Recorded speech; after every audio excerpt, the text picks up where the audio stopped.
Hello everyone, welcome to B Technic electrical. तो आज के सेशन में मैं आपको जो महाट्रांसको के लिए हमने सिलेक्शन सीरीज स्टार्ट की थी, तो उसी का पार्ट नंबर नेक्स्ट लेके आ रहा हूँ। तो इससे पहले जितने भी वीडियोस मैंने अपलोड किए हैं हमारे यूट्यूब चैनल पर, तो उम्मीद करता हूँ वो सभी सेशन आपने देख लिए होंगे। एंड उसी को ध्यान में रखते हुए मैं इस सेशन को कंटिन्यू करा रहा हूँ, या फिर मैं बोलूँगा इस सीरीज को मैं कंटिन्यू करा रहा हूँ। तो जो भी सेशन मैं लेता हूँ इसके पीडीएफ आपको टेलीग्राम पर मिल जाते हैं। टेलीग्राम का जो लिंक है वो आपको डिस्क्रिप्शन साथ ही साथ मैं कमेंट सेक्शन में अटैच करा दूंगा, सो दैट आप इजीली वहाँ पर ज्वाइन हो सके हो। ओके, बहुत सारे बच्चे वहाँ पर ज्वाइन है, तो जिनको भी ये मतलब ये टेलीग्राम चैनल ज्वाइन करना है तो कमेंट सेक्शन में मैं इसका लिंक और डिस्क्रिप्शन में भी इसका लिंक अटैच करा दूंगा, तो यहाँ से आप जुड़ सकते हो। ओके, एंड जिन्होंने अभी तक हमारे बी टेक्निकल इलेक्ट्रिकल चैनल को सब्सक्राइब नहीं किया तो एक बार सब्सक्राइब कर दो, सो दैट आने वाले हर एक वीडियो का नोटिफिकेशन आप तक बना रहे। ओके, एंड सेशन को स्टार्ट करने से पहले मैं अपने बारे में थोड़ा सा इंट्रोडक्शन दे देता हूँ। तो this is my name and I am engineer, teacher, educator and mentor. साथ ही साथ मैंने गेट थ्राइस क्रैक की हुई है 18, 19 एंड 20। एंड मेरा सिलेक्शन हुआ है assistant engineer in Mahatransco, assistant engineer in Mahagenco, junior engineer in Mahagenco, junior engineer in Mahadiscom. But उससे भी ज़्यादा इंपॉर्टेंट, मुझे लगभग 4.5 साल का टीचिंग एक्सपीरियंस है in both offline as well as online field. And apart from this, I am a gold as well as a silver educator in one of the E-Tech company of the Bangalore. And मेरा diploma in B-Tech हुआ है Walchand college of engineering Sangli से। And currently I am working as an assistant engineer in Mahatransco in HVDC section. Okay, तो ये रहा मेरा एकदम short सा इंट्रोडक्शन। और अगर मैं यहाँ पर बात करूँ तो आज हम देखने वाला है पावर सिस्टम का one of the important topic, जो कि है हमारे लिए सैग और सैग एंड टेंशन, जिससे लास्ट टाइम भी एक क्वेश्चन बना था। तो इसीलिए ये टॉपिक इंपॉर्टेंट हो जाता है, क्योंकि लास्ट टाइम क्वेश्चन बना था इसलिए नहीं, क्योंकि ये one of the important topic हो जाता है अगेन कॉम्पिटिटिव एग्जाम का। तो सैग एंड टेंशन को मैं पूरी तरीके से कवर अप कराऊंगा with numerical and with concept also. So my request to all of you guys कि जो भी सेशन देख रहे हैं तो सेशन को प्लीज छोड़ के मत जाना, एंड तक जरूर देखना। आपको बहुत सारी कंसेप्ट और बहुत सारा जो आपका डाउट होता है वो सॉल्व हो जाएगा। तो मैं उम्मीद करूंगा कि मतलब उम्मीद करता हूँ कि सभी बच्चे लास्ट तक बने रहेंगे। ओके, तो आपका ज़्यादा समय बर्बाद ना करते हुए हम आते हैं नेक्स्ट पीपीटी पर और देखते हैं नेक्स्ट पीपीटी में है क्या। देखो, नेक्स्ट पीपीटी में मैंने रखा है कि सैग एंड टेंशन। तो सबसे पहले हम सैग देख लेते हैं, then after that we will learn the what is mean by the tension. Okay, और या फिर हम बोलेंगे उसी के बीच में हम टेंशन भी देखेंगे। तो देखो, पहले अगर मैं पढ़ता हूँ तो सैग क्या बोला है, sag is the distance between point of support of the conductor to the lowest point, जहां पर आप कंडक्टर को सपोर्ट दे रहे हो उस पॉइंट से लेकर उस कंडक्टर का जो लोवेस्ट पॉइंट रहेगा ना, उसके बीच का डिस्टेंस। फॉर एग्जाम्पल मुझे बताओ, आप सपोर्ट कहाँ पर दे रहे हो, या ये आपके पास अगर टावर या तो पोल रहेगा तो आप सपोर्ट यहाँ पर दे रहे हो ना, ध्यान से देखना। सपोर्ट आप यहाँ पर दे रहे हो और इसका लोवेस्ट पॉइंट कहाँ पर इस कंडक्टर का, तो देख सकते हो ये यहाँ पर है, राइट। तो इसको मैं थोड़ा दूसरे कलर से ले लेता हूँ, तो यहाँ पर इसका लोवेस्ट पॉइंट कौन सा है, तो आप देख सकते हो ये। तो मुझे बताना कि ये जो आपके पास सपोर्ट पॉइंट है, ये सेम हाइट पर अगर मैं लेके जाऊँ तो यहाँ पर भी है कि नहीं है, राइट, सेम हाइट के हिसाब से। तो इन दोनों के बीच का डिस्टेंस ही बेसिकली आपके पास क्या होता है, सैग होता है। यही इन्होंने यहाँ पर बोला है। तो सैग क्या है, तो सैग कुछ भी नहीं है जहां पर हम सपोर्ट देते कंडक्टर को उसके बीच का, एंड आपके पास लोवेस्ट पॉइंट का आपके पास जो डिस्टेंस है उसके बीच का डिस्टेंस इज नथिंग बट अ सैग। इसका मतलब सपोर्ट के हाइट से आप यहाँ पर बोल सकते हो, ये देखो ये सपोर्ट की हाइट एंड ये लोवेस्ट पॉइंट, तो इसके बीच का ही डिस्टेंस हमारे लिए क्या हो जाता है, सैग हो जाता है। यस, बहुत ही इंपॉर्टेंट और बहुत ही सिंपल सी डेफिनेशन है। ओके, और उसके साथ साथ ही इसमें और एक टर्म आ जाती है, that is nothing but a span. तो स्पैन क्या होता है, तो span is nothing but two consecutive, या फिर हम बोलेंगे टू कॉन्जिक्यूटिव टावर या तो पोल के बीच में जो डिस्टेंस होता है उसको बोला जाता है स्पैन, राइट। एचवीडीसी में अगर मैं बात करूं नॉर्मली जहां पर मैं काम कर रहा हूं, तो जो स्पैन की वैल्यू होती है लगभग आपके पास 300 मीटर की होती है। ओके, 300 मीटर की होती है। बट ये ऐसा नहीं कि हर बार आपके पास दो टावर के बीच में 300 मीटर का ही आपके पास स्पैन रहेगा। ये डिपेंड करता है कि भाई लोकेशन क्या है आपके पास, वहां पर क्या बोलेंगे आप, ज्योमेट्रिकल कंडीशन कैसी है, तो ये स्पैन कम ज़्यादा भी हो सकता है। बट नॉर्मली ये स्पैन आपके पास एचवीडीसी में जहाँ पर मैं काम करता हूँ यहाँ पर इसकी वैल्यू 300 मीटर की है। ओके, तो ये मैं बस प्रैक्टिकल चीज़ें बता रहा हूँ, इससे कम भी हो सकती है, कभी कभार बार ना 20 मीटर भी हो जाती है, डिपेंड करता है कि रोड क्रॉसिंग है या फिर रेलवे क्रॉसिंग है, वॉट एवर। यस, तो ये सैग वैरी हो जाता है, ये फिक्स नहीं रहेगा। और सॉरी, स्पैन। ओके, तो स्पैन मतलब आपको समझ में आ गया होगा, एक बार फिर से बता देता हूँ। एक स्पैन क्या होता है, तो स्पैन इज नथिंग बट दो कॉन्जिक्यूटिव पोल के बीच का डिस्टेंस, या फिर हम बोलेंगे टावर के बीच का distance is nothing but a span. And sag क्या है, हाईएस्ट पॉइंट एंड कंडक्टर का lowest point, ideal highest point ऐसा समझ लो, एंड कंडक्टर का आपके पास लोवेस्ट पॉइंट, इन दोनों के बीच का distance is nothing but a sag. Yes, ये क्लियर हो गया होगा आपको। तो हम अब हम आगे देखते, तो देखो हमारे पास ये सैग क्यों क्रिएट होता है, तो यही हम देखेंगे कि क्यों ये कंडक्टर हमारे पास नीचे आता है। तो इसके पीछे बेसिक से दो तीन रीजन है, जैसे कि सैग ऑकर्स ड्यू टू, किसके वजह से हो सकता है भाई, सैग किसके वजह से ऑकर हो सकता है, self weight of the SCSR conductor. Obvious सी बात है, अब ये कंडक्टर है भाई, तो इसके पास कुछ ना कुछ तो इसका वेट रहेगा ना, तो वेट के वजह से because of due to gravity ये कंडक्टर नीचे आएगा कि नहीं आएगा, राइट। तो ग्रेविटी के हिसाब से कंडक्टर नीचे आएगा ना, तो इसके वजह से आपके पास सैग ऑकर हो सकता है। बट यही एक रीजन नहीं है, तो ये तो आपके पास मेन रीजन है कि because of due to gravity, हम या फिर हम बोलेंगे because of due to self weight of the SCSR conductor sag will occur. But but उससे भी ज़्यादा इंपॉर्टेंट अगर मैं बता दूं, तो सैग इसके वजह से ही नहीं, उसके अलावा भी हमारे पास दो तीन और रीज़न होते हैं जिसकी वजह से सैग क्रिएट होता है। एक होता है हमारे पास विंड प्रेशर, जो हवा का प्रेशर अगर इस कंडक्टर पर आ गया तो इसके वजह से भी आपके पास कंडक्टर नीचे आ सकता है, राइट। एकदम टाइट नहीं रहेगा, तो यहाँ पर विंड प्रेशर से भी आपके पास क्या होगा भाई, सैग ऑकर होता है। एंड आल्सो जब इसमें से करंट जाएगा, डेफिनेटली अगर ये कंडक्टर है भाई, करंट कैरिंग कंडक्टर है, तो जब करंट जाएगा तो यहाँ पर क्या होगा, तो सर यहाँ पर आई स्क्वायर आर इंटू टी, मतलब जूल्स लॉ के हिसाब से यहाँ पर क्या आ जाएगी सर, हीट आ जाएगी, आई स्क्वायर आर लॉसेस हो जाएंगे। तो हीट के वजह से वो ये सॉरी हीट के वजह से होगा क्या, जब हीट यहाँ पर इंक्रीज हो जाएगी, तो आप सभी को पता होगा कि अगर हम किसी भी मेटल को अगर हीट कर लेते हैं तो वो पिघल जाता है, और पिघल जाएगा तो भाई उसकी जो स्ट्रेंथ हो जाती है, मैकेनिकल स्ट्रेंथ, वो डिक्रीज हो जाती है। और मैकेनिकल स्ट्रेंथ अगर डिक्रीज हो जाएगी, तो ये कंडक्टर सपोज पहले ऐसा रहेगा, तो उसके बाद ये कंडक्टर थोड़ा पिघल के मतलब थोड़ा सा उसका मैकेनिकल स्ट्रेंथ कम होने की वजह से ये नीचे स्क्रैच करेगा। यस, तो तीन रीजन समझ में आए आपको कि सैग किसके वजह से प्रोड्यूस होता है। तो सैग आपके पास बेसिकली किसके वजह से प्रोड्यूस होता है, because of due to their self weight. दूसरा रीजन है sir because of due to wind pressure, and तीसरा है सर आपके पास टेम्परेचर इंक्रीज होने की वजह से भी सैग आपके पास इंक्रीज होता है। यस, समझ में आया। यस, चलो अब अगर मैं बात करता हूँ इस सैग के बारे में, तो ये सैग हमारे लिए अच्छी बात है कि बुरी बात है, तो उसके लिए मैंने यहाँ पर एक लाइन लिखी। तो देखो, जब सैग ऑकर होगा तो तब क्या होगा, when the sag is produce the ground clearance is reduce. देखो, जब सैग प्रोड्यूस होगा मतलब ये कंडक्टर जब नीचे आएगा, तो आप मुझे बताना, ये इसको बोला जाता है ग्राउंड क्लियरेंस। यस, तो सैग का लोवेस्ट पॉइंट एंड ग्राउंड के बीच का डिस्टेंस इसको बोला जाता है ग्राउंड क्लियरेंस।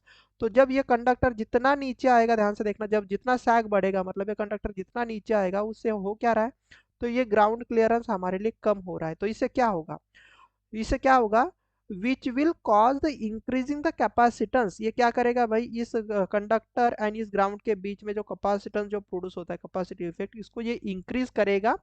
और ये इंक्रीज करेगा तो वहां पर जो भी पर्सन क्या बोलेंगे, ये कैपेसिटेंस अगर इंक्रीज करेगा, तो ऑब्वियस सी बात है यहाँ पर इलेक्ट्रोस्टैटिक चार्ज ज्यादा आ जाएगा। अब इलेक्ट्रोस्टैटिक चार्ज ज्यादा आ जाएगा मतलब वहां पर क्या हो जाएगा सर, वोल्टेज ज्यादा इंक्रीज हो जाएगा। और वोल्टेज ज्यादा अगर इंक्रीज हो जाता है, तो whichever the person which is working near to this span, और we can say this tower, उस पर्सन के लिए ये जो आपके पास इलेक्ट्रोस्टैटिक चार्ज रहेगा, या फिर यहाँ पर जो वोल्टेज इंक्रीज हुआ है because of due to capacitance increase होने की वजह से, तो इस पर्सन के लिए क्या रहेगा भाई, वो डेंजरस हो जाएगा। इसलिए हम चाहते हैं कि हमारे टावर में हमारी जो भी ट्रांसमिशन लाइन है सर, वहां पर ये जो सैग है ये कम से कम हो, हम चाहते हैं कि ये कम से कम हो। यस, मिनिमम हो, ये मैक्सिमम नहीं होना चाहिए, तो मिनिमम होना चाहिए। यस, देखो हम इसको जीरो तो नहीं कर सकते because of due to self weight, ये कंडक्टर हम ऐसा पूरा टाइट कर सकते, क्या बताओ मुझे। अगर आप बोलोगे सर हम इतना टाइट बांध देंगे सर इस कंडक्टर को कि सर ऐसा सैग ही नहीं आ जाएगा, तो that is also dangerous case, because अगर आप इसको ज्यादा खींचोगे तो ये कंडक्टर ब्रेक भी हो सकता है बेटा। यस, तो इसीलिए हम नॉर्मली क्या करते हैं, सैग आइडियली भी थोड़ा सा कंडक्टर लूज ही रखते हैं, सो दैट अगर इसको हमने ज़्यादा स्क्रेच किया, मतलब ज़्यादा टाइट किया, तो ये कंडक्टर ब्रेक हो सकता है, और कंडक्टर जब ब्रेक होगा तो भाई ये सेम कंडक्टर नीचे ज़मीन पर गिर जाएगा, और क्या हो जाएगा आपके पास, फॉल्ट हो जाएगा, कोई भी लाइन टू ग्राउंड फॉल्ट बोलो, यस, एक लाइन टू ग्राउंड फॉल्ट आपके पास हो जाएगा। इसलिए हम क्या करते हैं थोड़ा सा लूज छोड़ देते हैं इस कंडक्टर को, सो दैट ये कंडक्टर टूटे ना, और अगर यहाँ से एयर प्रेशर भी आ रहा है तो उसके वजह से ये कंडक्टर मतलब ज्यादा टेंशन नहीं लेगा, तो भाई ये कंडक्टर टूट नहीं जाएगा। यस, ओके, इतनी बात क्लियर है ना। यस, तो आपको ये चीज समझ में आ जानी चाहिए कि सैग उतना भी ज्यादा नहीं होना चाहिए और सैग एकदम जीरो भी नहीं होना चाहिए, तो सैग हमारे पास एक रीजनेबल रेंज में होना चाहिए। हम मिनिमम बोल सकते हैं बट जीरो नहीं बोल सकते। Yes, getting my point. Yes, तो यहाँ से आपको एक चीज समझ में आ जानी चाहिए कि अगर मैं इस कंडक्टर के ऊपर टेंशन लगा दूं, टेंशन बढ़ा दूं, टेंशन बढ़ाना मतलब इसको ज्यादा स्ट्रेच मतलब खींचना होता है, अगर मैं इसके ऊपर ज्यादा टेंशन लगा दूंगा तो हम क्या बोलेंगे सर, सैग हमारे पास रिड्यूस हो जाएगा। गेटिंग माई पॉइंट, तो सैग हमारे पास रिड्यूस हो जाएगा। तो यहाँ पर एक रिलेशन याद रखना बेटा, अगर आप कंडक्टर के ऊपर टेंशन ज्यादा दोगे तो सैग डिक्रीज हो रहा है, मतलब हम यहाँ पर ऐसा बोल सकते हैं कि sir sag and tension are the inversely proportional. तो this is a very very very important, right, this is a very important result actually. Yes, तो sag and tension are the inversely proportional, अगर हम tension बढ़ा देते हैं तो सैग decrease हो जाएगा। यस, तो इसीलिए ध्यान से देखना, हम क्या करते हैं कि हम अगर सैग को डिक्रीज करना चाहते हैं, सैग अगर रिड्यूस करना चाहते हैं, तो हम वहां पर क्या कर देंगे सर, टेंशन टावर का क्या कर दे, इंक्रीज कर देंगे। तो टेंशन अगर आपको इंक्रीज करना है तो टेंशन इंक्रीज करने के लिए हम यूज कर लेते हैं स्ट्रेन इंसुलेटर।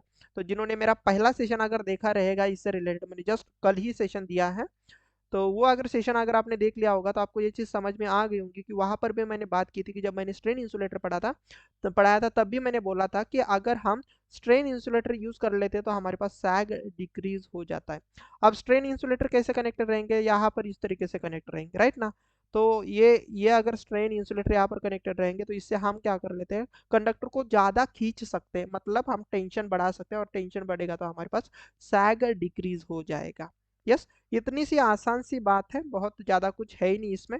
तो उम्मीद करता हूँ आपको सैग, यहाँ पर मैं टर्मिनोलॉजी बता रहा हूँ, सैग समझ में आ गया होगा, स्पैन समझ में आ गया होगा, कंडक्टर तो आपको पता ही है, एंड ग्राउंड क्लियरेंस भी आपको समझ में आ गया होगा।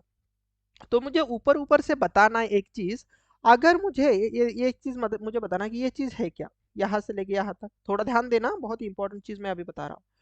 तो यहाँ से लेके यहाँ तक अगर मैं आपको बता दूं तो ये क्या है, तो आप बोलोगे सर ये हमारे पास सपोज टावर की हाइट है, एच लेता हूं मैं इसको, टावर हाइट, और ये क्या हमारे पास, ये ग्राउंड क्लियरेंस है, और सॉरी यहाँ से लेके यहाँ तक है क्या, तो आप बोलोगे सर ये सैग है। ध्यान से सुनना, ये सर यस है, सैग है।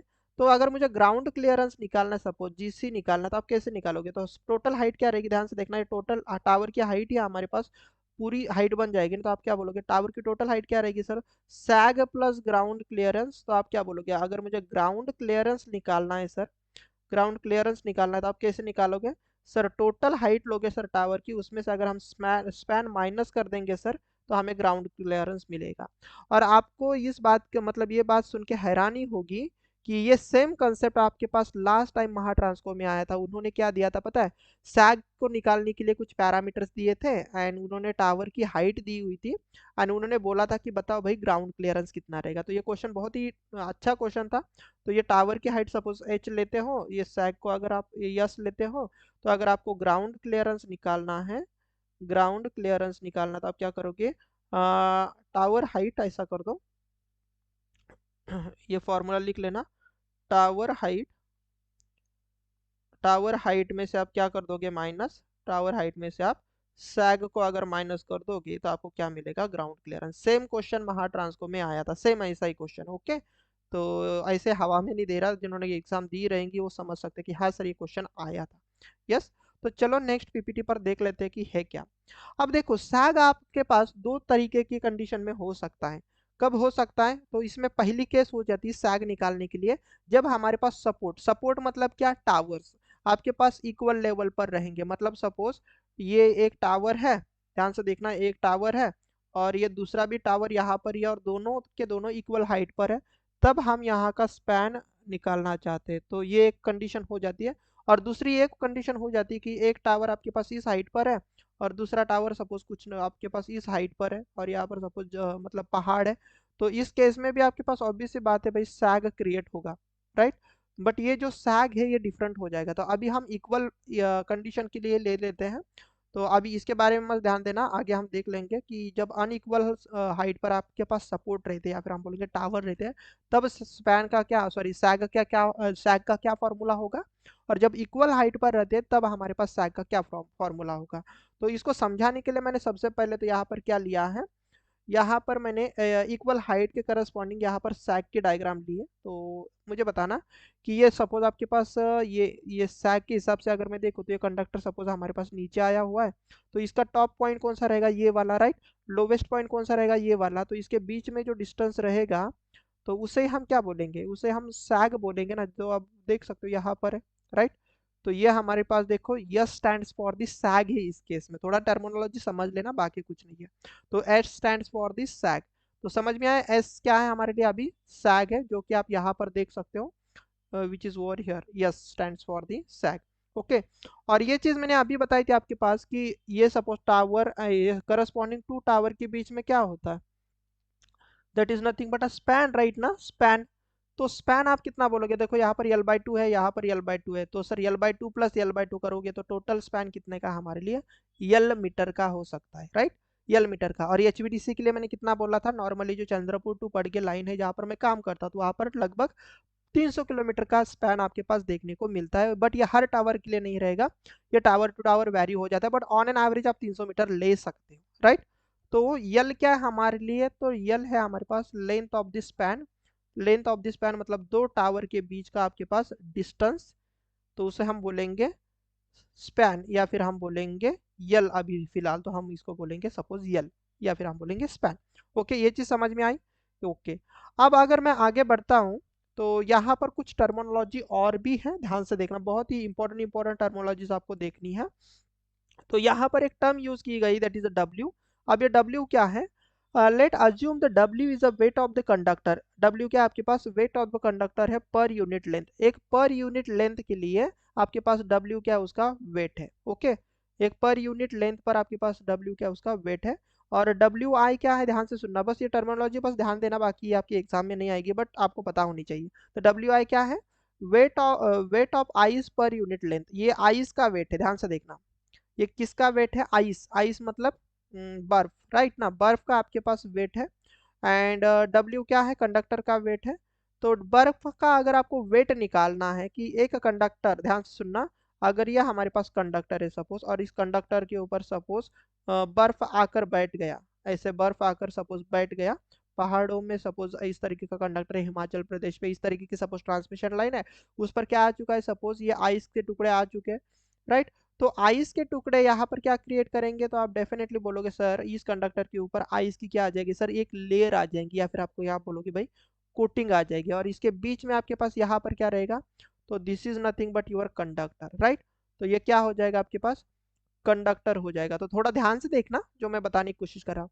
कंडक्टर के ऊपर एक आइस की कोटिंग रहेगी और बीच में आपके पास कंडक्टर रहेगा। अगर मैं इसी का क्रॉस सेक्शन लेता हूँ तो आपको यहाँ पर दिख रहा होगा, ये यहाँ पर दिख रहा होगा, ध्यान से देखना।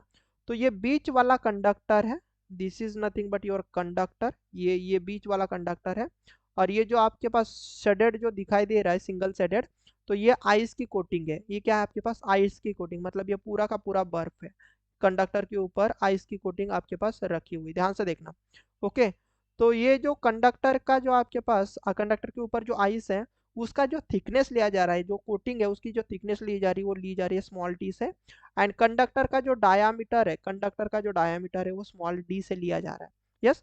तो अगर आपको कंडक्टर का diameter and thickness of the, अगर आपके पास आइस कोटिंग पता है तो आप क्या निकाल सकते हो, तो बेटा आप इससे ना डब्ल्यू आई निकाल सकते हो। डब्ल्यू आई मतलब वेट ऑफ दी आइस पर यूनिट लेंथ। तो इसको आप कैसे निकाल सकते हो, तो डेंसिटी ऑफ आइस, आइस की डेंसिटी आपको निकाल दी जाएंगी, एक न्यूमेरिकल में दी जाएंगे अगर कभी इससे क्वेश्चन बनेगा तो। Density of ice into π/4। Yes, ये फॉर्मूला इतना तो इंपॉर्टेंट नहीं है, बस देख लो एक बार क्योंकि ये मैं छोड़ना नहीं चाहता था। π/4 इंटू डी इंटू 2t का bracket square minus D into 1। तो ये अगर इसको आगे सॉल्व करोगे तो आपको ये चीज़ मिल जाएगी। ओके, पूरा अगर सॉल्व कर लोगे तो ये चीज़ें आपके पास मिल जाएगी। तो ये फाइनल फार्मूला मिल जाएगा, जिससे आपको क्या मिल जाएगा भाई, WI। मतलब आपको क्या मिल जाएगा, वेट ऑफ द आइस पर यूनिट लेंथ। आइस का आपके पास वेट मिल जाएगा पर यूनिट लेंथ के हिसाब से। ओके, तो WI मिल चुका है। वैसे आपके पास एक WW भी होता है। अब ये WW क्या है, तो WW is nothing but the force of the wind पर यूनिट लेंथ। एक फोर्स है, या फिर हम बोलेंगे वेट है आपके पास बेसिकली, जो विंड के वजह से आ रहा है, या फिर हम बोले ऐसा बोलते हैं ना, देखो फोर्स के वजह से भी कंडक्टर नीचे आ रहा है, तो इसका मतलब फोर्स के वजह से भी एक वेट बढ़ रहा है। तो हम इसको ऐसा भी तो बोल सकते हैं ना कि weight of the conductor because of due to wind, ऐसा भी तो हम बोल सकते हैं, weight of the conductor because of due to wind. तो उसको कैसे निकाला जाएगा, wind pressure per unit area into projected area per unit length. Yes, इस तरीके से निकाला जाता है, इसमें ज़्यादा आपको दिमाग नहीं लगाना है। तो इसका बेसिक सा फॉर्मूला होता है विंड प्रेशर, जो दिया जाएगा एग्जाम में। देन आपके पास फिर से D is nothing but what, फिर से बताओ डी क्या रहेगा, तो डी इज नथिंग बट इस कंडक्टर का आपके पास डायामीटर जो आपको दिखाई दे रहा है, ये वाला कंडक्टर का, ओरिजिनल कंडक्टर का डायामीटर। Okay, and 2 × T। तो फिर से आपके पास ये जो T है, T is nothing but the ice की कोटिंग रहेगी। किसकी कोटिंग रहेगी भाई, आपके पास आइस की कोटिंग रहेगी। और याद रखना, आइस की कोटिंग अगर नहीं दी जाएंगी तो हम thickness of the ice coating कितना लेंगे, 0 लेंगे ना। यस, तो जहां पर T नहीं दिया जाएगा तो thickness of the ice coating आपको 0 लेनी पड़ेगी, मल्टीप्लाई बाय 1 करोगे। यस, पर यूनिट लेंथ, पर यूनिट लेंथ इसके वजह से इसका पर यूनिट, यस पर यूनिट लेंथ इसकी वजह से यहाँ पर 1 से मल्टीप्लाई किया गया। दैट्स इट, बात खत्म। अब आगे देखो कि हमें क्या दिखाई दिया, तो आप बोलोगे सर हमें दो तरीके के वेट दिखाई दिए, एक सर आइस की वजह से आया और एक सर हमारे पास विंड की वजह से आया। यस, तो अगर आप ध्यान से देखोगे बेटा, तो किसी भी कंडक्टर के ऊपर विंड का प्रेशर इसी तरीके से आएगा कि नहीं आएगा, यस इसी तरीके से आएंगे ना, टेंजेंशियली, टेंजेंशियली विंड आ जाएगा। तो इसीलिए जो विंड के वजह से जो प्रेशर आएगा, या फिर हम बोलेंगे विंड की वजह से जो वेट आएगा, वो सर टेंजेंशियली आ जाएगा। तो यहाँ पर इसी वजह से यहाँ पर WW हुआ। और सर जो आइस कोटिंग की वजह से, या फिर हम बोलेंगे आइस की वजह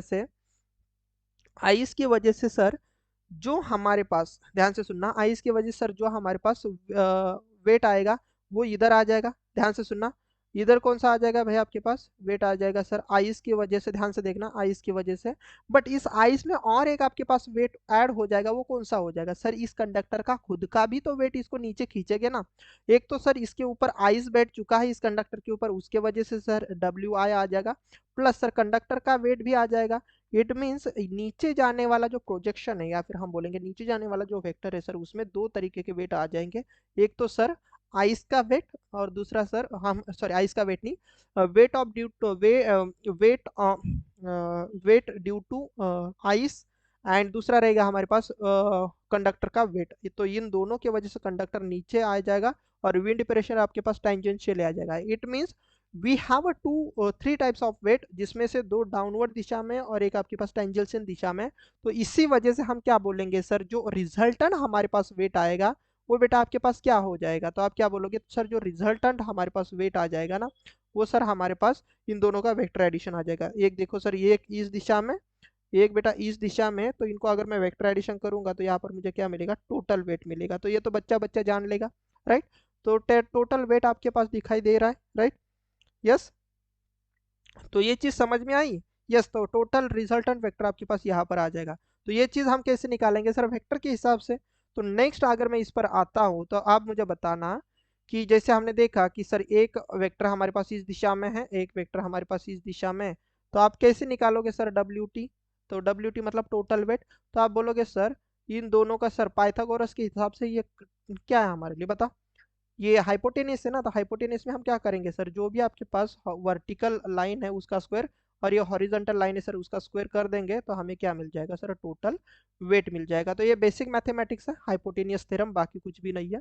आगे अगर मैं बढ़ता हूँ, तो अगर किसी को सपोज इंटरेस्ट है भाई टैन थीटा में, यस टैन थीटा निकालना, तो टैन थीटा आप सभी को पता है कि टैन थीटा क्या रहेगा सर, टैन थीटा रहेगा हमारे पास कौन सी वाली चीज सर, सामने वाली side divided by hypotenuse, sorry divided by हमारे पास एडजेसेंट साइड। अब सामने वाली साइड यहाँ पर जो कितनी रहेगी सर, आप बोलोगे सर इतनी रहेगी जितनी यहाँ पर है, मतलब क्या रहेगा सर WW, राइट। और हमारे पास एडजेसेंट कितना है sir, W plus WT, sorry WI।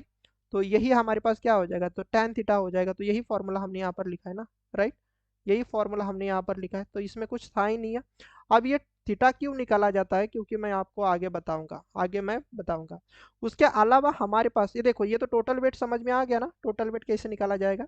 Yes, ये याद रखना, अगर आपके पास आइस का वेट नहीं दिया जाएगा या फिर विंड के वजह से आपके पास जो प्रेशर दिया जाएगा या फिर हम बोलेंगे वेट दिया जाएगा, अगर ये नहीं रहेगा तो हम क्या बोलेंगे सर, जो कंडक्टर का वेट है वही हमारे किसके पास बन जाएगा सर, टोटल वेट के पास बन जाएगा। याद रखना, अगर ये दो चीजें अगर नहीं दी जाएंगी तो आपको जीरो जीरो कंसिडर करना है, तो आप क्या बोलोगे, टोटल वेट ही हमारे पास कंडक्टर का वेट बन जाएगा। This is a very very very important, okay. और जितना मैंने देखा है, not even in GATE exam और ईएससी एग्जाम, कभी भी आपको ये इसका वेट या तो आपके पास weight of the weight due to wind ये नहीं दिया गया है। तो यही जेई या तो आप गेट की भी बात करो तो उसमें भी W I and W T की डब्ल्यू की वैल्यू नहीं दी गई है। तो don't worry about this things, but कभी अगर आपके पास ऐसा डायग्राम आ जाता है तो आपको पता होना चाहिए कि इस तरीके से कुछ चीजें निकलती है, ओके। एंड देन हमारे पास जो अब मैं बात कर रहा था भाई टेंशन की, तो जो कंडक्टर के ऊपर हम टेंशन लगाते हैं, तो टेंशन को निकालने के लिए बेसिक सा फॉर्मूला है। तो टेंशन कैसे निकलेगा, तो टेंशन निकलता है हमारे पास अल्टीमेट स्ट्रेंथ, जो भी स्ट्रेंथ है, divide by safety factor. Strength किसकी, कंडक्टर की, और उस कंडक्टर के पास उसका क्या रहेगा भाई, सेफ्टी फैक्टर भी रहेगा। क्यों, क्योंकि हम उस कंडक्टर को ज्यादा स्ट्रेच नहीं कर सकते, कुछ लिमिट तक ही हम उसको स्ट्रेच कर पाएंगे ना, मतलब टाइट कर पाएंगे, नहीं तो कंडक्टर टूट जाएगा। तो ये दो चीजों पर डिपेंड रहता है, एक हमारे पास टेंशन किस पर, उस कंडक्टर की स्ट्रेंथ, और दूसरी हमारे पास सर उसके सेफ्टी फैक्टर कितना हम उसको खींच सकते हैं, राइट। तो इन दोनों चीजों पर आप ये दोनों चीजें अगर आपको दी जाएंगी तो आप उन दोनों का रेशियो लेना, न्यूमरेटर में अल्टीमेट स्ट्रेंथ है एंड डिनोमिनेटर में सेफ्टी फैक्टर है। तो this is very very important. कभी कभार बस आपको ये भी फॉर्मूला पूछा जा सकता है कि what is the formula for the tension in the conductor, conductor में टेंशन का क्या फॉर्मूला है, तो आपको याद रखना है ultimate strength divided by safety factor, ultimate strength divided by safety factor. तो ये समझ लेना, ये बहुत इंपॉर्टेंट है। अब अगर आप पूरा जुगाड़ कर लोगे, पूरा अगर मैथमेटिक्स लगा दोगे तो इसके पीछे बहुत डेरिवेशन होता है, एंड आपके पास फाइनली जो सैग का फॉर्मूला मिल जाता है बेटा, वो ये हो जाता है। सैग का जो फॉर्मूला मिलेगा वो आपको ये मिल जाता है कि सैग इज इक्वल टू, और ये कल भी मैंने फॉर्मूला लिख के दिया था आपके पास, यस, कि सैग इज इक्वल टू, ये डब्ल्यू टी होता है बेसिकली, डब्ल्यू टी मतलब टोटल वेट इंटू यल का square divided by 8 into T. Yes, अब यल मैंने यहाँ पर स्मॉल लिखा है, कोई कैपिटल लिखता है, कोई स्मॉल लिखता है, that is the span between the to support line. तो ये फॉर्मूला आपको याद रखना है, विच वन, ये जो अभी मैंने यहाँ पर रेड बक्से में यहाँ पर लिखा हुआ है, ओके। तो this is very very very important, okay. तो सैग का ये फॉर्मूला बन जाता है। तो अभी आपके लिए जो काम की चीजें हैं वो ये एक फॉर्मूला है, क्योंकि ये फॉर्मूला इंपॉर्टेंट है सैग से रिलेटेड क्वेश्चन सॉल्व करने के लिए, एंड दूसरा आपके पास ये वाला। एंड इसमें और एक चीज होती है, that is nothing but a vertical sag. अब वर्टिकल सैग मतलब आपके पास ऐसा सैग कि जो आपके पास because of due to is weight of the conductor and because of due to ice की वजह से ही सैग आ जाए, आइस के वजह से ही सैग आ जाए। तो इसके वजह से आने वाला बस sag is nothing but a vertical sag, is nothing but your vertical sag हो जाएगा। तो इस वर्टिकल सैग को हम कैसे निकालेंगे, तो मुझे एक चीज बताना, मुझे एक चीज बताना भाई कि ये वाला कंपोनेंट क्या रहता है, दिस इज साइन और कॉस। अगर मेरे पास थीटा यहाँ पर रहेगा तो आप बोलोगे sir this is nothing but your cos component, cos component रहेगा तो इसलिए हमारे पास वर्टिकल सैग क्या आ जाएगा, जो भी हमारे पास सैग है सर उसका अगर मैं कॉस कंपोनेंट ले लूँ, कॉस ऑफ थीटा ले लूँ, तो मुझे बताना क्या मिल जाएगा मेरे पास, वर्टिकल सैग मिल जाएगा कि नहीं मिल जाएगा, राइट। अब यहाँ पर किसी ने बोला नहीं है, बट अगर आपको कभी किसी ने बोला कि बता हॉरिजॉन्टल सैग क्या रहेगा, तो आप क्या बोलोगे, सर हॉरिजॉन्टल मतलब सर ये वाला, और ये किसका कंपोनेंट होता है बेटा, ये साइन थीटा का कंपोनेंट होता है, और ये आपके पास कॉस थीटा का कंपोनेंट होता है, याद रखना। तो आप क्या बोलोगे, हॉरिजॉन्टल सैग क्या आ जाएगा sir, total sag into sine of आपके पास थीटा आ जाएगा। अब तो समझे, कभी अगर हॉरिजॉन्टल सैग पूछा गया तो आप ऐसे निकालोगे, वर्टिकल के लिए कॉस आ जाता है, तो जो भी सैग होता है उसको कॉस से मल्टीप्लाई कर दो, और थीटा आपको पता है कैसे निकाला जाता है, तो यहाँ से आप निकाल सकते हो, राइट। तो इसलिए हम ये थीटा की वैल्यू निकाल रहे थे। तो ये उम्मीद करता हूँ ये सब चीजें आपको समझ में आ गई होंगी। तो वर्टिकल सैग एंड हॉरिजॉन्टल सैग, तो मैं यहाँ पर लिख के भी देता हूँ। तो इसके करस्पॉन्डिंग जो सैग आएगा बेटा, तो इसको बोलेंगे हम vertical sag, and vertical sag ये कॉस का कंपोनेंट होता है ना, yes, fine E cos theta का कंपोनेंट होता है तो वर्टिकल सैग आ जाएगा sir total sag into cos of theta. And ये होता है आपके पास हॉरिजॉन्टल हॉरिजॉन्टल हॉरिजॉन्टल सैग आ जाता है तो ये होता है आपके पास yes into sine of theta हो जाता है। तो ये दो तरीके के सैग आपको देखने को मिलेंगे। तो इस बुक में तो बस वर्टिकल ही पूछा गया और ये फॉर्मूला भी आपको याद रखना है। तो this is also very important. And अगर कभी फ्यूचर में कभी पूछा गया तो ये भी आपके लिए इंपॉर्टेंट हो जाएगा बेटा। ओके ठीक है।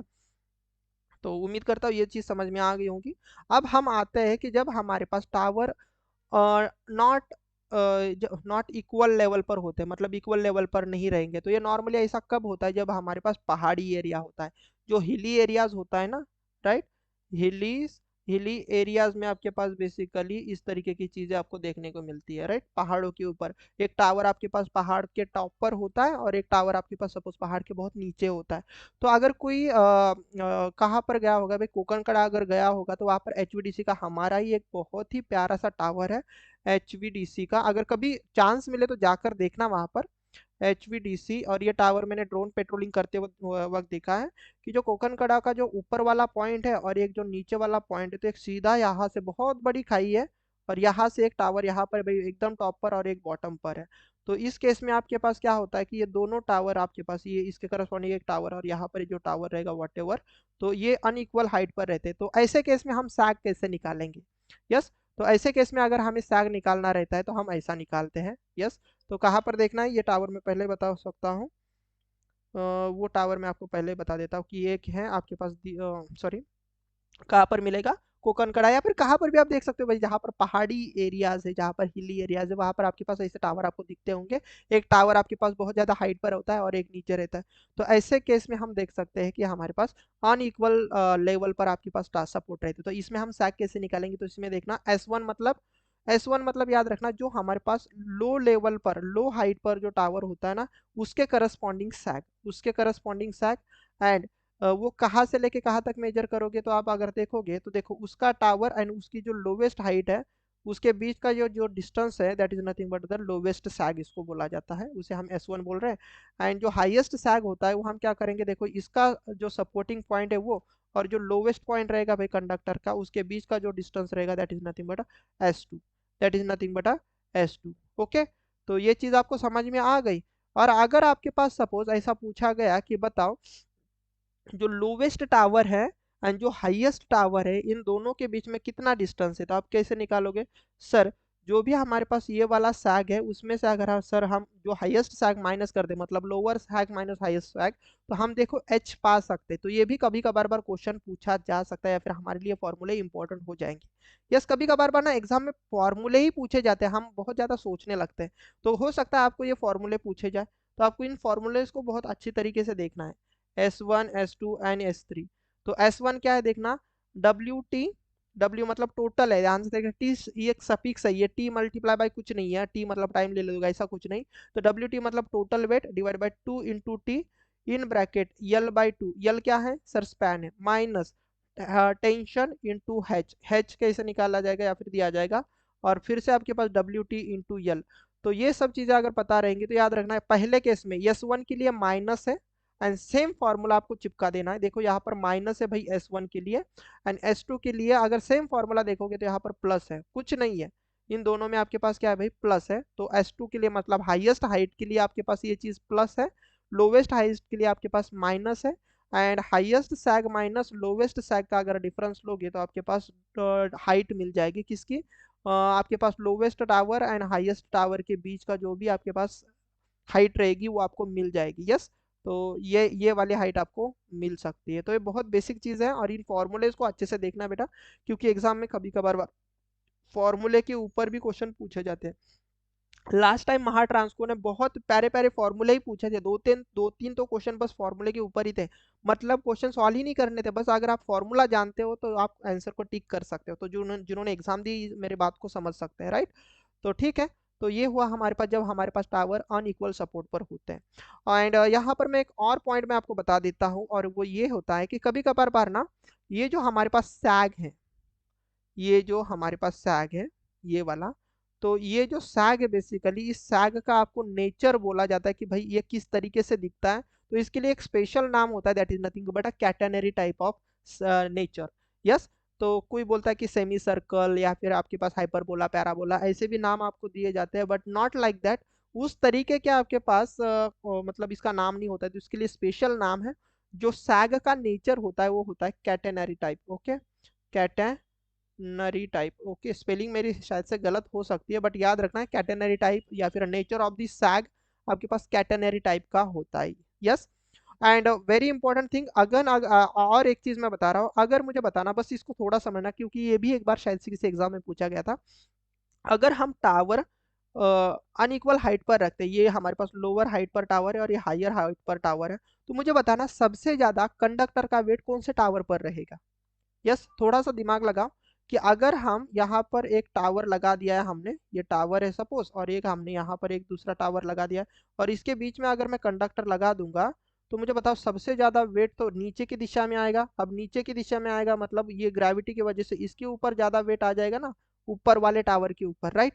सो दैट आपके पास हम बोलेंगे सर अगर मुझे सॉरी टावर डिजाइन करना है जब हमारे पास अनइक्वल हाइट के रहेंगे, सर जो टावर हाईएस्ट हाइट पर रहेगा सर ये इसकी जो मैकेनिकल स्ट्रेंथ होनी चाहिए सर ये हाई होनी चाहिए। क्या मैकेनिकल स्ट्रेंथ मतलब ये ज्यादा स्ट्रॉन्ग टावर होना चाहिए सर, क्योंकि ये कंडक्टर का ज्यादा से ज्यादा वेट सर यही कैरी कर रहा है, ये बस सपोर्ट के लिए है सर हमारे लिए। यस। तो इसका ये थोड़ा सा लो मैकेनिकल स्ट्रेंथ का रहेगा तो भी चलेगा, बट जो हाईएस्ट हाइट पर आपके पास टावर है तो वो हमारे पास हाई मतलब हाई लेवल पर रहेंगे। Yes, getting my point. तो कैटेनरी टाइप सेप समझा दिया, देन ये भी चीज मैंने आपको समझा दी। ओके, तो चलो देख लेते हैं और भी चीजें कि इससे रिलेटेड और क्या क्या चीजें आपके पास है। तो इसमें और एक चीज होती है, that is nothing but your string chart. अब ये स्ट्रिंग चार्ट आपको समझना है, तो string chart basically graphical represent होता है या फिर हम बोलेंगे ग्राफ होता है। It is a graph between, किसके बीच में है भाई ये ग्राफ, तो graph between tension, sorry graph between sag and tension, sag and tension versus temperature. मतलब एक एक्सिस पर टेम्परेचर होगा एंड दूसरे दो एक एक्सिस पर आपके पास सैग एंड टेंशन होगा। तो जिसे अगर आप देखोगे तो यहाँ पर ध्यान से देख सकते हो, तो देखो इस वाई एक्सिस के ऊपर आपके पास सैग दिखाई दे रहा है और यहाँ पर टेंशन दिखाई दे रहा है, एंड एक्स एक्सिस पर आपके पास क्या दिखाई दे रहा है भाई, टेम्परेचर दिखाई दे रहा है, राइट। यहाँ पर टेम्परेचर दिखाई दे रहा है। तो स्ट्रिंग चार्ट कुछ भी नहीं है याद रखना, स्ट्रिंग चार्ट कुछ भी नहीं है sir, sag and tension versus temperature का आपके पास क्या है सर, ग्राफ है जो आप यहाँ पर देख सकते हो। यस, जो आप यहाँ पर देख सकते हो, बाकी कुछ है ही नहीं है। एंड अगर हम इसको इसको अगर थोड़ा सा देखें कि हम बेसिकली स्ट्रिंग चार्ट क्यों करते हैं भाई, किस लिए हमारे पास नॉर्मली हम स्ट्रिंग चार्ट का यूज कर लेते हैं, by using the string chart for the corresponding sag, how much the tension has to maintain and the tower height to maintain is calculated।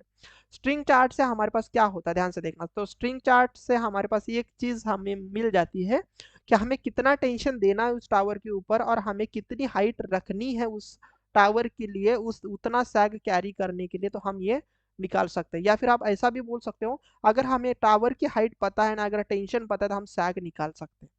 Yes, ये बहुत ज्यादा इंपॉर्टेंट चीज हो जाती है बेटा, बहुत ज्यादा इंपॉर्टेंट चीज हो जाती है कि स्ट्रिंग चार्ट फिजिकली कहाँ पर यूज किया जाता है।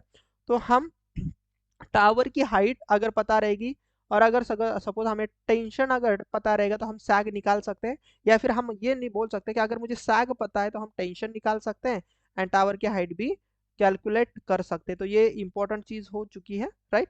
उसको अगर ग्राफिकल रिप्रेजेंटेशन देखे तो ध्यान से देखना कि इस एक्सिस पर टेम्परेचर मतलब टेम्परेचर बढ़ रहा है, जैसे कि यहाँ पर देख सकते हो, पहले सपोज 20 डिग्री था, देन उसके बाद 40 डिग्री दिखाई दे रहा है आपके पास। तो जैसे जैसे आप इधर जाओगे राइट हैंड साइड में तो आपको टेम्परेचर बढ़ता हुआ देखने को मिलेगा। अब मुझे बताना, जैसे जैसे आपके पास टेम्परेचर बढ़ेगा, आपके पास ये जो कंडक्टर है भाई उतना उतना नीचे आएगा कि नहीं आएगा, राइट। उतना उतना नीचे आएगा मतलब यहाँ पर सैग आपके पास इंक्रीज होगा कि नहीं होगा, राइट। टेम्परेचर इंक्रीज होगा, ये टेम्परेचर है याद रखना, टेम्परेचर इंक्रीज होगा सर, तो सैग हमारे पास ये कंडक्टर नीचे नीचे आपके पास आ जाएगा सर, नीचे नीचे आ जाएगा सर, सैग बढ़ेगा। तो यही चीज मैंने यहाँ पर बताई बताई देखो, जैसे जैसे टेम्परेचर बढ़ रहा है तो ये रेड वाला सैग को रिप्रेजेंट कर रहा है, देखो हमारे पास सैग इंक्रीज हो रहा है, इंक्रीज हो रहा है, इंक्रीज हो रहा है, इंक्रीज हो रहा है। तो red is corresponding to sag, temperature increase होने से सैग बढ़ रहा है और टेंशन हमारे पास कम हो जाएगा। क्यों, क्योंकि सर जितना जितना सर हमारे पास सैग बढ़ेगा उतना कंडक्टर लूज हो जाएगा ना, और जितना कंडक्टर लूज हो जाएगा हमारे लिए टेंशन उस कंडक्टर का कम होता जाएगा, राइट। तो याद रखना, जैसे कि मैंने अभी बताया था कि tension and sag are the inversely proportional. तो अगर टेंशन बढ़ेगा तो सैग हमारे पास कम हो जाएगा, या फिर हम बोलेंगे टेंशन अगर कम होगा तो हम बोलेंगे सर क्या बोलेंगे, एक सेकेंड में मुझे कलर सेम यूज करने दो so that you will get the better idea. कि सपोज सैग एंड टेंशन हमें पता है सर इनवर्सली प्रोपोर्शनल है, तो अगर मैं सैग बढ़ाता हूं तो वहां पर टेंशन कम हो जाएगा, और सपोज मैं टेंशन बढ़ाता हूं तो हम क्या बोलेंगे सर, सैग कम हो जाएगा, लाइक दिस। यस, तो ये चीज है, बहुत ही आसानी से समझ लेना, ये स्ट्रिंग चार्ट इंपॉर्टेंट है, एक बार एग्जाम में पूछा गया है, राइट। तो let's see the what is the next question इससे रिलेटेड। अभी देखो क्या है पूछा गया हमारे पास, the sag of the transmission line. अभी ये भी क्वेश्चन हम सोच लेते हैं कि सर ऐसे क्वेश्चन आएंगे क्या, तो ये जानबूझकर मैंने ये क्वेश्चन रखा हुआ है ताकि आपको ये चीज समझ में आए कि मैंने क्यों रखी ये चीज है। तो देखो अगर हम देखते हैं कि सैग इन ट्रांसमिशन लाइन, तो यहाँ पर बाय डिफॉल्ट अगर कुछ भी चीजें नहीं बता गई कि हमारे पास टावर इक्वल हाइट पर है कि नॉट इक्वल हाइट पर है, तब आपको इक्वल हाइट कंसिडर कर लेनी है। और इक्वल हाइट में हमने देखा था कि सैग का क्या फॉर्मूला था sir, total weight into sir length का स्क्वायर डिवाइडेड बाय हमारे सर 8 इंटू सर टी हमारे पास बन रहा था, राइट। तो ये फॉर्मूला मैंने कल भी लिख के दिया था आपको, और ये फॉर्मूला आपको याद रखना है क्योंकि ये फॉर्मूला आपके क्वेश्चन सॉल्व कर लेगा। तो डब्ल्यू टी, या फिर इसी को ऐसा बोल देते हैं भाई सीधा सीधा लोग, W into L square divided by 8 into T ऐसा लिखा जाता है। तो स्मॉल एल भी कोई कोई यूज कर लेता है, जैसे कि यहाँ पर दिखाई दे रहा है। तो ऑप्शन नंबर ये हमसे मैच कर रहा है भाई, तो इस क्वेश्चन का आंसर होगा ऑप्शन नंबर ये, इसमें कुछ है ही नहीं। ओके, तो this is a very very very very important formula. Let's see the next what is this. Yes, अभी अभी मैंने बोला था क्या बोला है, between the two supports the due to the sag the conductor take the shape of. Sag की वजह से कंडक्टर कौन सा शेप ले लेता है, तो मैंने अभी अभी बोला था, तो ये ले लेता है भाई कैटेनरी। यस, तो यहाँ पर स्पेलिंग अच्छे से लिखी हुई है, तो ये होता है हमारे पास कैटेनरी। ये क्वेश्चन कई बार एई में पूछा गया है, इसलिए आपको ध्यान देना है कि कैटेनरी टाइप का शेप होता है। तो जेई 2019 आई थिंक डिस्कॉम का जो एग्जाम हुआ था 19 या फिर 18, तो वहां पर ये क्वेश्चन पूछा गया, तो कैटेनरी टाइप का शेप होता है सैग का। ओके, चलो नेक्स्ट देख लेते हैं कि string chart is used for. String chart से हम क्या निकालते हैं, तो हमने अभी अभी बोला कि भाई स्ट्रिंग चार्ट से हम सैग निकाल लेते हैं कंडक्टर का, राइट। कंडक्टर का क्या निकाल लेते हैं भाई, सैग। तो इसका आंसर क्या हो जाएगा, बाकी मैं आंसर भी नहीं पढ़, तो इसका आंसर हो जाएगा भाई ऑप्शन नंबर ए, सैग निकाल लेते हैं हम स्ट्रिंग चार्ट से। चलो आगे देख लेते हैं क्या बोला है, string chart of the transmission lines are curves between. किसके बीच में आपके पास स्ट्रिंग चार्ट होता है, तो स्ट्रिंग चार्ट आपके पास सैग टेंशन वर्सेस टेम्परेचर होता था, अभी मैंने बताया था, राइट। तो option number B is a correct one. Yes, option number B is a correct one for this question. All of you getting this? Yes everyone, all of you getting this answer, right? तो सभी को ये question मतलब ये answer तो आना ही चाहिए।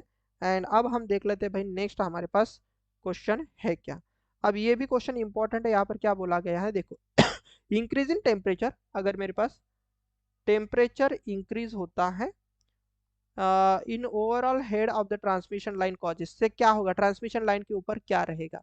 तो देखो टेम्परेचर जैसे जैसे इंक्रीज होगा तो ऑब्वियस सी बात है वहां पर जो स्ट्रेस रहेगा, स्ट्रेस, स्ट्रेस को ही हम क्या बोलेंगे भाई, टेंशन बोला जाता है, टेंशन बोला जाता है। तो मुझे बताओ अगर टेम्परेचर इंक्रीज होगा तो सैग आपके पास क्या होगा बताओ, टेम्परेचर इंक्रीज होने से आपके पास सैग इंक्रीज हो जाता है कि नहीं होता है। अब सैग इंक्रीज हो जाएगा तो उससे सैग एंड टेंशन कैसे आपके पास sir, sag and tension inversely proportional है, तो हम क्या बोलेंगे सर, टेंशन, टेंशन डिक्रीज हो जाता है। अगर अल्टीमेटली अगर टेंशन डिक्रीज हो रहा है, इसी का मतलब हम क्या बोलेंगे सर, उस कंडक्टर के ऊपर स्ट्रेस भी डिक्रीज होगा। इट मींस अगर हमारे पास सर टेम्परेचर इंक्रीज हो जाता है तो कंडक्टर सर थोड़ा सा लूज हो जाएगा, लूज हो जाएगा तो सैग बढ़ जाएगा, सैग बढ़ जाएगा सर टेंशन कम होगा, टेंशन कम होगा तो सर स्ट्रेस हमारे पास भी कम रहेगा। क्यों सर, क्योंकि सर हमें पता है ना कि क्या है बेटा, सैग का क्या है फॉर्मूला, तो सैग हमारे पास सर डब्ल्यू एल का स्क्वायर अपॉन 8 इंटू टी। तो हम यही बोलते थे ना कि sir sag is inversely proportional to the tension. तो अगर मेरा सैग कम होगा तो टेंशन, सर यहाँ पर इस केस में सैग कम नहीं हो रहा है, सैग बढ़ रहा है ना टेम्परेचर की वजह से, टेम्परेचर की वजह से सैग बढ़ रहा है, तो हम क्या बोलेंगे सर, टेंशन बढ़ रहा है। याद रखना ये जो टेंशन वर्ड है, टेंशन वर्ड ये अप्रोक्सीमेटली आप स्ट्रेस भी बोल सकते हो, कंडक्टर के लिए स्ट्रेस भी बोल सकते हो। तो जहाँ पर टेंशन कम होगा ऑब्वियसली बात है उस कंडक्टर का स्ट्रेस भी कम हो जाएगा। All of you getting this? Yes, yes everyone, all of you getting this answer right? तो इसमें कुछ ऐसा खास नहीं है। चलो नेक्स्ट चीजें देख लेते हैं कि नेक्स्ट में है क्या आपके पास। ओके, और कैल्सी साथ में रखना। अभी मेरे हाथ में कैल्सी, आप भी कैल्सी साथ में रखना क्योंकि मुझे सेशन को बड़ा नहीं करना है। क्या बोला है? Overhead transmission line has a span length 260 metre. अब देखो यहाँ पर ये स्पैन बोला गया है। क्या बोला गया भाई? स्पैन। अब स्पैन मतलब क्या? यल होता है ना हमारे लिए। स्पैन मतलब कितना है भाई? यल कितना दिया देगा? 260 मीटर। यस, अब ये लगभग मेरे एचवीडीसी लाइन के बराबर ही दिखाई दे रहा है, मतलब ऐसे भी हमारे पास सीन होते हैं। तो मैंने 300 मीटर का बताया था, तो ये देखो यहाँ पर 260 मीटर का है। Wait of the conductor, conductor का वेट दिया गया है कितना है सर? 0.68 केजी पर मीटर। ठीक है। The maximum maximum allowable tension in the line is, तो टे भी आपके पास दिया गया है कितना सर? 500 1550 केजी, इतना टेंशन आपके पास दिया गया है। देन आपको पूछा गया है कि बताओ कि maximum sag of the line should be, sag क्या रहेगा? तो मुझे बताओ सैग आपको पूछा गया है तो क्या है हमारे लिए सैग का फॉर्मूला? तो आप बोलोगे सर ये W into L square divide by 8 into T. अब इसको कैपिटल एल भी ले सकते हो जैसे मैंने बताया। अब इसी में आपको वैल्यूज पुट करनी है, तो एस इज इक्वल टू क्या होगा? तो डब्ल्यू की वैल्यू कितनी है सर? 0.68 इंटू एल की वैल्यू कितनी है रे? तो आप बोलोगे सर 260 का हो जाएगा square divide by 8 into tension कितना है? 1550। यस, 1550। अब इसको सॉल्व कर लो, बेसिकली इसमें कुछ खास नहीं है। तो ये मैथमेटिक्स तो मैं नहीं सिखाऊंगा, आई हैव अ कैलसी, तो मैं फिलहाल से यहाँ पर ही बात कर लेता हूँ। तो उससे 3.7 मीटर आपके पास ये सैग हो जाएगा। यस, तो इसका सही आंसर क्या हो जाएगा? Option D is the correct one. Yes, इसी तरीके के क्वेश्चन आपको महा ट्रांसफॉर्म में देखने को मिल सकता है, तो इसको लाइटली मत लेना। तो उम्मीद करता हूँ पीछे वाला ये जो क्वेश्चन मैंने अभी लिया ये सभी को समझ में आ गया होगा। स्पीड ज़्यादा इसीलिए रखी थी ताकि मैं आपको कम समय में बहुत सारी चीज़ें दे सकूँ। ओके, जिनको भी प्रॉब्लम आता है ना कि सर हमें चीज़ें नहीं समझ में आ रही, तो मैं आपको एक बात एक चीज़ रिकमेंड करूंगा कि आप ना सेशन को एक बार दोबारा फिर से देख लीजिएगा, या फिर से एक बार जाकर पीछे जाकर देख लीजिएगा। सेशन तो रिकॉर्डेड है ही ना। यस, तो ज़्यादा बार उसको मतलब पढ़ाने के बजाय आप एक बार फिर से देख लो। ऑनलाइन सेशन का यही तो फायदा होता है ना कि नई चीज़ें समझ में आ जाए, फिर से एक बार देख लो, देख सकते हो। राइट, आगे क्या बोला है? The span of the overhead line is, फिर से आपके पास यल की वैल्यू दी गई है 220 metre. Right, weight of the conductor, conductor का वेट दिया गया है। बताओ बताओ कितना है सर कंडक्टर का weight? Sir 460, sorry 604 kg per kilometre आपके पास दिया गया है। यस, 604 पर केजी पर मीटर। अल्टीमेट टेंशन आपके पास दिया गया है, तो टेंशन कितना है भाई? सर 5758 केजी आपके पास दिया गया है। एंड आपके पास ये अल्टीमेट टेंशन है, याद रखना, this is not a normal tension. ये कैसा है आपके पास? Ultimate tension. तो अल्टीमेट टेंशन, ओके, या फिर आप इसको अल्टीमेट स्ट्रेंथ बोल सकते, टेंशन नहीं टेंसाइल स्ट्रेंथ, मैंने गलत पढ़ा इसको सॉरी, थोड़ा गला खराब है। अल्टीमेट टेंसाइल स्ट्रेंथ, या फिर आप इसको स्ट्रेंथ भी बोल सकते हो, कुछ है ही नहीं इसमें। स्ट्रेंथ कितनी दी गई भाई आपके पास?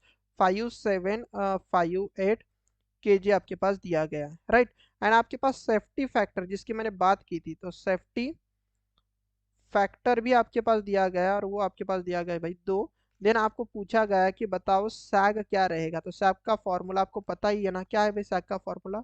तो डब्ल्यू एल का square divide by 8 into T होता है। तो देखो आपके पास डब्ल्यू पता है क्या? अब याद रखना ये जो डब्ल्यू वाली चीज होती है ना बेटा, इसका यूनिट बहुत इंपॉर्टेंट है। यहाँ पर बच्चे बहुत गलती कर लेते हैं। तो इसका जो यूनिट होता है ना डब्ल्यू का, वेट का, तो वो केजी पर मीटर होना चाहिए। एंड जो टेंशन होता है बेटा, जो टेंशन होता है इसका भी यूनिट, क्योंकि यूनिट का ही खेल है हमारे सैग में, तो इसका जो यूनिट होना चाहिए वो कितना होना चाहिए? देखो, अगर मैं प्रीवियस वाले केस में भी बता दूं, तो यहाँ पर टेंशन बोला गया ना, तो टेंशन आपके पास केजी में ही रहेगा, डेफिनेटली ये केजी में ही रहेगा। बट टेंशन देखो आपके पास अल्टीमेटली टेंशन दिया गया है क्या? नहीं। तो आपके पास टेंशन के लिए और एक फॉर्मूला मैंने बताया था, वो था ultimate ultimate tension tensile strength tensile strength. कोई माइंड ना करना क्योंकि मेरा सच में बहुत गला खराब है। डिवाइडेड बाय आपके पास क्या आ जाएगा भाई? Safety factor, safety factor. तो यहाँ से आप टेंशन निकाल सकते हो। तो टेंशन कैसे निकलेगा बताओ? अल्टीमेट स्ट्रेंथ कितना है? तो 5758 डिवाइडेड बाई 2। यस, इसको कर लो, सॉल्व कर लो तो कितना आ जाएगा? इसको इसको सॉल्व कर लोगे तो कितना आ जाएगा बताओ? ये आपके पास चीज आनी चाहिए। एक सेकेंड, मुझे ये चीज देखने दो भाई। केजी में दिया गया है ना? यस, केजी में ये चीज दी गई है। तो इसको सॉल्व कर लो। तो लेट मी यूज अ कैलसी। तो इसको सॉल्व करने से कितना आ जाएगा? 5758 डिवाइडेड बाय 2 आ जाएगा, राइट। तो ये हो जाएगा आपके पास 282879। ओके, ये आ जाएगा आपके पास केजी में। कितना आ जाएगा? एक सेकेंड, ये पीछे लिखने दो मुझे। ये केजी में आ चुका है, राइट। अब ये आपके पास क्या आ चुका है भाई? केजी में। ओके, अब वेट भी अगर आप देखोगे, ध्यान से देखना, वेट भी अगर आप देखोगे कहाँ पर गया, ये देखो, केजी पर मीटर में आपके पास वेट होना चाहिए। तो मैं सबसे पहले जो हमारे पास वेट केजी पर मीटर में लेके आऊंगा। तो वेट कितना है आपके पास? तो आप देखोगे सर 604, 604, ये बहुत इंपॉर्टेंट है अभी। 604 ये केजी, हाँ याद रखना, केजी। और केजी पर किलोमीटर है। तो अगर मुझे मीटर में चाहिए तो मैं कितने में मीटर में करना चाहूंगा तो मैं इसको क्या ऐसा नहीं लिख सकता सर? किलोमीटर है तो 604 डिवाइडेड बाय, मैं क्या इसको ऐसा नहीं लिख सकता सर? किलोमीटर मतलब 1 2 3 1000। तो यहाँ पर केजी होगा और इसको मैं अभी मीटर कर सकता हूँ, राइट। तो ये वेट बन गया आपके पास केजी पर मीटर। यस, तो ये डब्ल्यू बन चुका है।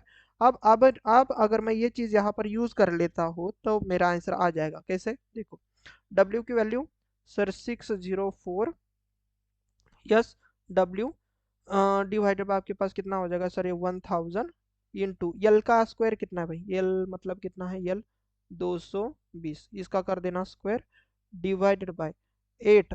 एंड टेंसाइल स्ट्रेंथ कितना आ जाएगा? सॉरी, आपके पास टेंशन कितना आ चुका है? तो 2879। ओके, तो इसको सॉल्व कर लेना। फिलहाल मैं अभी कैलसी यूज कर ले रहा हूँ। तो 604 604 604 डिवाइडेड बाय 1000 मल्टीप्लाई करूंगा मैं 220 का स्क्वायर डिवाइड करूंगा मैं 8 मल्टीप्लाई विथ 2879 करूंगा। तो देखो मेरा आंसर आ चुका है 1.269 मीटर। तो 1.269 मतलब इसी को मैं अप्रोक्सीमेट लिख सकता हूँ 1.7, सॉरी 27, 1.27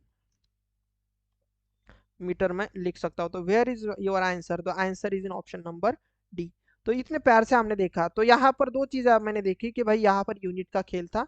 तो आपको याद रखना है कि जब टेंशन आप केजी में लेते हो तो वेट उस समय केजी पर मीटर होना चाहिए। तो कन्वर्ट कर लेना, क्योंकि आपका जो वेट था वो केजी पर किलोमीटर में था। तो पर किलोमीटर को हमने पर मीटर किया, तो के काटने के लिए मैंने वेट को 1000 से डिवाइड किया था। देन बाकी कुछ नहीं, फॉर्मूले में चीजें पुट की एंड आपको टेंशन सीधा सीधा नहीं दिया गया था। तो टेंशन को निकालने के लिए आपको पता है कि क्या करना होता है?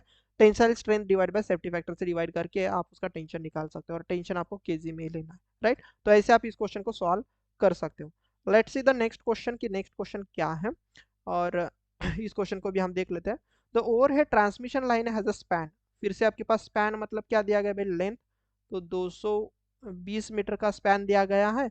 एंड कंडक्टर वेट, कंडक्टर का वेट ध्यान से देखना 408 केजी, ये भी इंपॉर्टेंट है, केजी पर किलोमीटर। अब मुझे केजी पर किलोमीटर चाहिए क्या एक्चुअली फॉर्मूले में? नहीं। तो आप क्या करोगे सर? 408 इसको केजी में ही रखोगे और पर मीटर मुझे चाहिए। तो पर मीटर चाहेंगे, चाहे चाहे मुझे चाहिए तो मैं इसको 1000 से डिवाइड करूंगा। इतनी सी बात है। तो ये मेरे पास डब्ल्यू बन चुका है। अब आगे हम देख लेते हैं। Calculate the maximum sag if the ultimate tensile strength ultimate ultimate tensile strength, tensile strength कितनी दी गई है बता? तो टेंसाइल स्ट्रेंथ आपके पास 58 केजी दी गई है। एंड सेफ्टी फैक्टर आपको अज्यूम करने के लिए बोला है, सेफ्टी फैक्टर आपको अज्यूम करने के लिए बोला है भाई 2।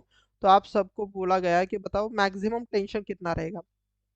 तो बच्चा बच्चा बोल जाएगा सर टेंशन क्या है सर हमारे पास? अल्टीमेट टेंशन क्या होता है बता? Ultimate ultimate strength, tensile strength, यहाँ पर लिखना ultimate tensile strength divide by, हम क्या करेंगे भाई, सेफ्टी फैक्टर करेंगे ना, सेफ्टी फैक्टर ही तो करेंगे ना। अब अल्टीमेट टेंसाइल स्ट्रेंथ कितना है सर, 5758 डिवाइड बाय 2 कर लेंगे तो कितना आ जाएगा, 2789 आया था शायद से। राइट ना, अभी अभी हमने इसी को सॉल्व किया था, सेम क्वेश्चन देखो आप देख सकते हो। 2879, 2879 कहाँ पर है, 2879, तो ये देखो 2879, यस कैलसी यूज कर लेना इसके लिए, बाकी कुछ नहीं है। अब 2879 अगर मैं ऑप्शन में देखूँ तो देखो मुझे बस ऑप्शन नंबर ए में ही दिख रहा है, तो आगे मैं इसको सॉल्व भी ना करता, अगर मैं खुद के लिए क्वेश्चन सॉल्व कर लेना था, कर लेता ना, तो मैं देखो टेंशन से इसका आंसर दे सकता था, बट फिर भी मैं आपको समझा रहा हूँ इसलिए मैं इस क्वेश्चन को आगे भी सॉल्व करूंगा। तो देखो अब आपको अगर सैग निकालना है तो आप कैसे निकालोगे, तो सैग निकालने के लिए तो आपके पास अभी अभी वही क्वेश्चन है, बाकी कुछ भी नहीं है, वही क्वेश्चन। तो WL² डिवाइड बाई 8 × T, सभी वैल्यू वही है, टेंशन भी वही आ रहा है भाई, लेंथ भी शायद से उतनी ही है, राइट ना। तो W की वैल्यू कितनी आ जाएगा, नहीं थोड़ा सा चेंज हो जाएगा इसमें, तो 804 डिवाइड बाई 1000 करोगे आप, इंटू लेंथ कितना है सर, 220 का आ जाएगा भाई स्क्वायर, डिवाइडेड बाय आपके पास 8 × टी कितना आ जाएगा, 2879, ओके 2879। अब मैं इसको सॉल्व नहीं करते बैठूंगा क्योंकि मुझे एक ऑप्शन से ही मिला है, तो इसको आप सॉल्व कर लेना, तो मैं अगर सही हूँ तो भाई इसके बराबर आंसर आ ही जाएगा। तो सैग कितना आ जाएगा, इतना मीटर आ जाएगा, ओके। तो सैग मीटर में आ जाएगा, किलोमीटर में नहीं होगा भाई, ओके। याद रखना ये मीटर में, आई एम सॉरी बहुत गला खराब है, बट उम्मीद करता हूँ आप थोड़ा सा कोऑपरेट कर सकते हो, ओके। चलो लास्ट क्वेश्चन देख लेते हैं, और ये शायद से हमारा लास्ट क्वेश्चन ही होगा आज का।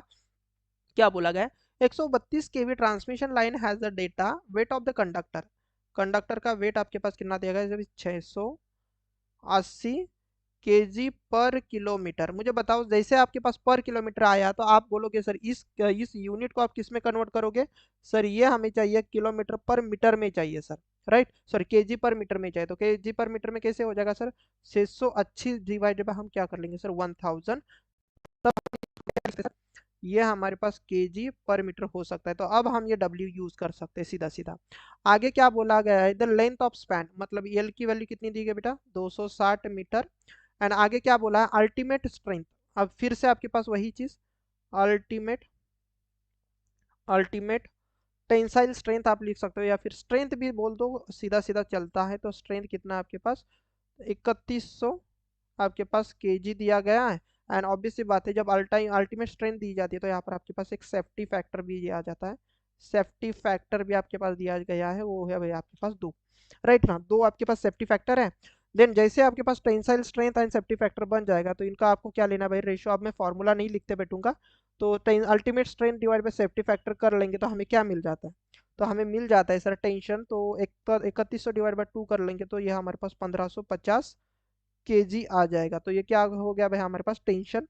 यस, तो टेंशन पूछा था क्या, नहीं आपको बोला था। देखो ध्यान से सुनना क्या बोला गया, calculate the height above ground eight which the conductor should be supported, and ground clearance कितना है आपके पास, 10 मीटर का है आपके पास, ग्राउंड क्लियरेंस कितना है, 10 मीटर का है। तो ये चीज मैं आपको बताता हूँ, सबसे पहले तो GNC ग्राउंड क्लियरेंस आपके पास 10 मीटर का है, इतना समझ लो, देन मैं इस क्वेश्चन को आगे समझाऊंगा। बट उससे पहले आपको एक बार सैग निकालना है, तो मुझे बताओ सैग कैसे निकालोगे, तो WL² अपॉन 8 × T कर लोगे, राइट। तो W की वैल्यू लिख लेना, तो 680 डिवाइड बाई 1000, ये W है, लेंथ कितना है आपके पास 260 मीटर का square, divided by 8 into tensile strength आपके पास 1550। यस मैं यहाँ पर कैल्सी यूज कर ले रहा हूँ, तो आप इसको सॉल्व कर लेना। तो 600 680 divide by 1000 into 260 square divide by 8 into 1550, yes. तो ये आपके पास लगभग आ रहा है भाई 3.7 मीटर के बराबर, तो देखो ये सैग है। तो इस क्वेश्चन में क्या पूछा गया है पता है, मैं अब आपको समझाता हूँ, कि ये आपके पास एक टावर है, सपोज ये टावर है, और यहाँ पर आपने सपोर्ट दिया है, एंड इसके बीच में आपके पास एक कंडक्टर है, राइट। तो उन्होंने क्या बोला है, तो ये उसका बेस रहेगा, ये उसका बेस रहेगा। तो इस क्वेश्चन में बेसिकली उन्होंने क्या पूछा है पता है, height above the ground eight which the conductor should be supported. मतलब ग्राउंड से आपके पास कंडक्टर कहाँ पर सपोर्टेड है, तो देखो यहाँ पर कंडक्टर सपोर्टेड है ना, और इसके बीच में आपके पास हाइट पूछी गई, मतलब यहाँ पर आपको इस क्वेश्चन में ये चीज पूछी गई कि बताओ ये चीज कितनी है, ये सपोज ये हैच कितना है, तो आप क्या बोलोगे ये हैच कैसे निकलेगा। तो उससे उसके लिए आपको ये चीज समझ में आ जानी चाहिए ना, तो आप क्या बोलोगे सर ये हैच और ये हैच ये सेम ही रहेगा। तो ध्यान से देखना अभी जो मैं बताने की कोशिश कर रहा हूँ। तो ये देखो सर ये चीज हमारे पास ऐसे बनेगी। तो ये यहाँ से लेके यहाँ तक सर हमारे पास ग्राउंड क्लियरेंस होता है, जिसकी वैल्यू हमारे पास सर 10 मीटर है। और ये हमारे पास क्या होता है बेटा सर, ये हमारे पास सैग है सर, सैग की वैल्यू 3.7 मीटर है। तो हैच पूछा है, तो हम हैच को कैसे निकालेंगे सर, 10 मीटर मतलब ग्राउंड क्लियरेंस प्लस 3.7 मीटर, तो आप क्या बोलोगे सर 13.7 मीटर आपके पास इसकी हाइट रहेगी। और आप मुझे नहीं लगता कि आप बिलीव करोगे कि नहीं करोगे, but this same question copy paste question was asked in your महा ट्रांसको 2022। सेम क्वेश्चन यही क्वेश्चन आपको 2022 में महा ट्रांसको में पूछा गया था, सेम क्वेश्चन कॉपी पेस्ट। जिन्होंने इस क्वेश्चन को 2-3 बार सॉल्व किया होगा तो उनको तो रट भी गया होगा भाई ये आंसर हो जाता है, राइट ना। तो ये सेम क्वेश्चन आपको मिला था, यूथ पब्लिकेशन का सेम क्वेश्चन आपको देखने को मिला था आपके महाट्रांसको में। ओके, तो उम्मीद करता हूँ आज का सेशन सभी को समझ में आ गया होगा, और मैंने पूरी कोशिश की है कि भाई आपको सैग एंड टेंशन से रिलेटेड कोई टेंशन नहीं रहेगा, राइट ना। यस, मजाक वाली बात है, बट मैंने पूरी कोशिश की बेटा, पूरा 4 साढ़े 4 साल का एक्सपीरियंस मैंने लगा दिया आपको समझाने के लिए कि what is mean bye sag and what is mean by tension.